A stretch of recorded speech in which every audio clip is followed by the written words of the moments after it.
अपने प्राण को रोकने के लिए उद्यत होते हैं, लेकिन जैसे ही राम जी का विरह याद आता है वैसे पुनः अपने प्राण को त्याग देने के लिए आगे सोचते हैं अब राम के बिना अवध जाने से कोई लाभ नहीं, मर जाना ही उचित है।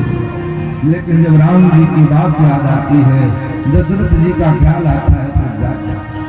घोड़ों की दशा ऐसी है, घोड़े चलते चलते मार्ग में राम जी के विरह में मूर्छा खा करके गिर जाते हैं। घंटों बार जब सुमंत्र जी अचेत से सचेत होते हैं महाराज, तब घोड़ों को जल सिंचित करके उनकी निद्रा उनकी चेतना को जागृत करते हैं। जैसे तैसे जनक अवधपुर की सीमा में पहुंचते हैं। सुमंत्र जी इंतजार कर रहे हैं कि अब रात्रि हो जाए तो अंधेरे में चोरी छुप के जो है वो अयोध्या में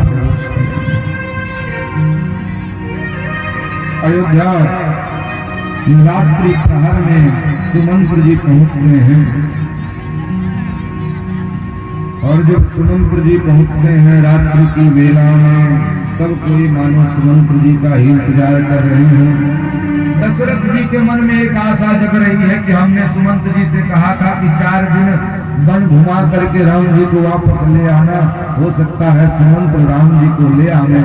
इसी भाव भंगिमा में डूबे हुए दशरथ जी इंतजार कर रहे हैं। लेकिन जब सुमंत्र जी अकेले आते हैं, सारे अयोध्यावासी सुमंत्र को ठाने देते हैं कि सुमंत तुझसे बड़ा अभागा इस संसार में कोई दूसरा नहीं है।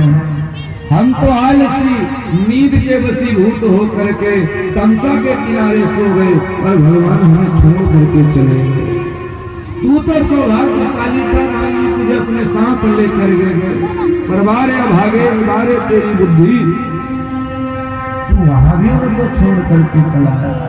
इस बात को सुनते ही वज्रपात होते ही जिस प्रकार से मंदराचल पर्वत बिखर करके चूर्ण चूर्ण में परिणित हो जाता है, सुमंत्र जी तुरंत प्राण त्यागने को उद्यत हो जाते हैं। राम राम कहते हुए महाराज दशरथ आगे आते हैं।